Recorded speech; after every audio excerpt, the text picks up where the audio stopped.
আপনি কি জানেন একজন ব্যাচেলারের প্রধান খাদ্য কী এবং একজন ব্যাচেলার সবচেয়ে কী দ্রুত সময়ে রান্না করতে পারে? সো এটা আসলে অনেকেই জানেন না।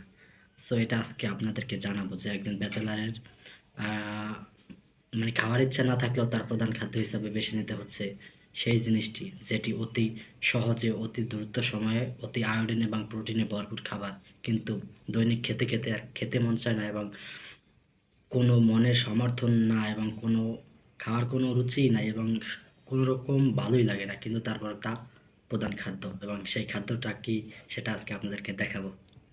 দেখেন, এই যে দেখুন সেই খাবারটি যেটি মনের ইচ্ছা না থাকলেও খেতে হয়, এবং সেটি আমাদের প্রধান খাবার, সেটি হলো এই এই এই ইক ইক ইক বোঝেন? ইক বোঝেন তো? ইক অর্থাৎ ডিম। ডিম, একটা ডিম খাওয়া মানে একটা মুরগির সমান। একটা মুরগি আপনাকে অনেকক্ষণ কষ্ট করে রান্না করতে হবে, এবং কাটা কোটা কেনা, এবং দাম বেশি, সব দিক থেকে লস, কিন্তু সেই একটা ডিমে যদি একটি মুরগির স্বাদ পাওয়া যায় অল্প টাকায়, তাহলে খারাপ কিসে? সো এই জন্য আমাদের ফার্স্ট চয়েস ডিম। পছন্দ না থাকাও অতি অল্প সময়ে দ্রুত রান্না করার জন্য পারফেক্ট, এবং এতে সময়ও বাঁচে, একটি ডিমের টাকাও বাঁচে, এবং দ্রুত রান্নাও করা যায়। সো এটাই ব্যাচেলারদের প্রধান খাবার।